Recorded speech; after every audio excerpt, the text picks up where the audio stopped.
Oh yeah. This is gonna be like every person on the subway in like 5 years. I don't know if I could kill anyone with this on, but it could definitely record me dying fast. The Pentagon is announcing that Microsoft has won a contract to build more than 120,000 Hololens augmented reality headsets for the U.S. Army, and this contract could be worth up to $22 billion over 10 years. I'm actually excited about Microsoft's new deal with the military. You know the military has to have an acronym. They call it the IVAS for Integrated Visual Augmentation System. It works out to around $200,000 per unit, that's a lot. If they dropped about $199,000 off of it, I might think about it. The standard HoloLenses are still $3,500. But they don't come with everything that the IVAS system comes with. The IVAS head and body system includes a heads-up display, a puck, batteries, battery charger, a data radio for every soldier, and a tactile cloud package per company. $196,000 more hardware? I guess so. I don't know. So what does it do? Does it give you a kill score? Does the visor glow red when you get shot in the arm? Brings a whole new meaning to the term blue screen of death. First and foremost, IVAS is a fighting device, a combat system that provides day and night rapid target acquisition. IVAS takes night vision to a new level. With leap-ahead digital technologies, soldiers will no longer look down a narrow tube as they do with PVS-14s. It is an 80-degree by 40-degree field of view. Machine learning capabilities and artificial intelligence. IVAS can tell who people are and translate various languages into English. You can build training scenarios with 3D holographic enemy that can fight back, talk, and hide behind cover. Additionally, IVAS has incorporated inter-soldier wireless connectivity and the ability to pass data amongst squad, platoon, and company formations. Look, first of all, I think we can all agree this tech looks cool. Like a month or two ago, Microsoft just announced their mesh cloud connectivity that works with HoloLens for virtual meeting spaces. Hey Mari, what you got for me? So this neck. Look over here. 最后一笔的时候往前。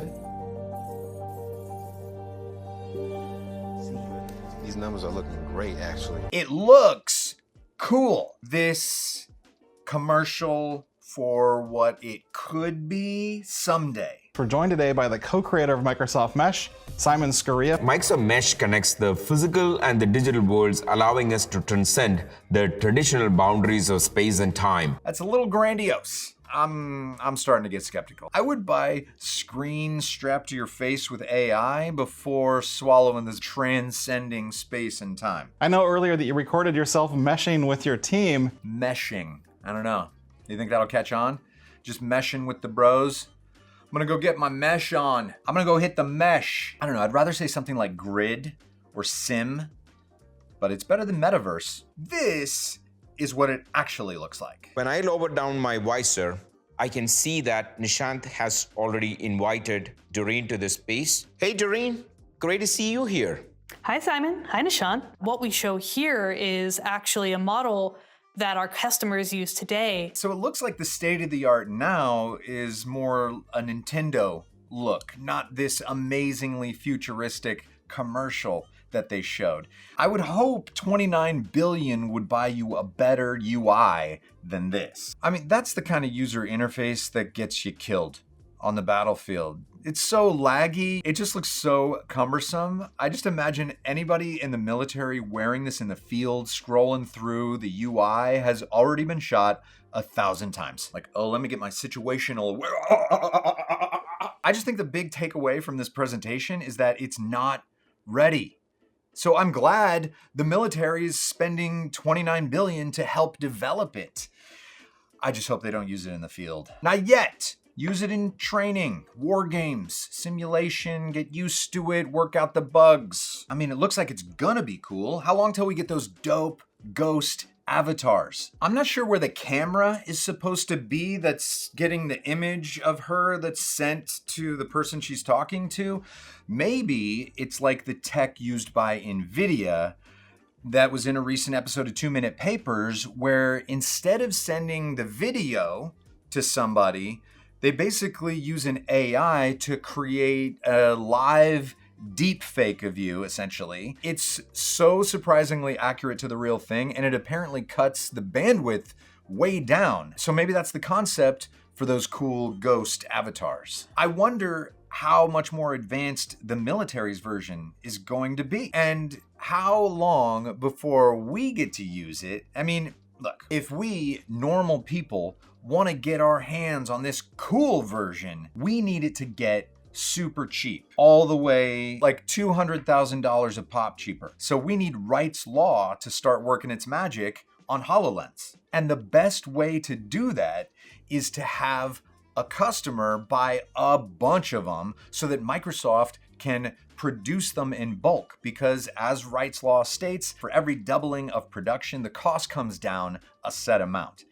And so we need them to double production and double again and double again, so this cost can start coming way down. So we want the military to be spending a bunch of money testing these out in the field, because that's precisely what's going to get the cost down for you and me. The big deal is employees are losing their shit about this. They're like, we want to have a say in how our technology gets used. And Microsoft's like, what's that? Whose technology? Whose technology was that again? Yours? You think that's yours? Right. The employee's letter said, we are alarmed that Microsoft is working to provide weapons technology to the US military, helping one country's government increase lethality. One country's government. Like, are there other countries you'd like to be stronger than the US? Isn't that sort of the name of the game with war? You try to have the advantage over other countries? Wouldn't an American company want America to have an advantage? They're like, we want war to be fair. The employees are like, hey, we want to renegotiate our contract. We don't like it. See, the thing is, when those employees got their job at Microsoft, Microsoft had already been working with the military for decades. You think the military doesn't use Windows? They're cheap as far. Nuclear submarines targeting systems use Windows XP. That seems like a security risk. Yeah, this protest has not changed Microsoft's opinion at all. On an issue like selling technology to the US military, we believe that's important for us to do. We want the people who defend our country to know that we have their back. Remember, we're the good guys. I mean, if you don't think so, then, like, why are you here? I don't know, I just like hanging out at people's houses that I hate. Okay. You know who else uses Microsoft products? Factory farms. Guess we don't have any animal lovers at Microsoft. I think the thing we should all be way more scared of than Microsoft helping the US military be awesome is that the US military is using Windows. I would feel so much safer if they use Mac. The only thing we should hope for more than a lucrative deal with the military is a lucrative deal with the porn industry. We need them to get into the fun part of that exponential growth curve. All right, tell me what you think of this. Do you want it? Do you have a HoloLens? Can you send it to me? I want one bad. What do you think of the new look? I still have the other look. This is the off the cuff look. That's the knee of the curve look. T-shirts for off the cuff, suits for knee of the curve, improvised jokes for off the cuff, meticulously written, sophisticated late night jokes for knee of the curve. If you like my videos and you'd like to see more, consider becoming a patron like these awesome patrons, or buying a mug, buying a shirt. This is MKBHD's shirt. You could buy his shirt. Doesn't help me. You could pick yourself up a crypto card and make $25 and get reimbursed 100% for Netflix and Spotify. Boom. That's it, man. That's the whole spiel. I hope you enjoyed. I hope you subscribe. I hope you tell your friends. I hope you have a great life if you never watch me again. Bye-bye.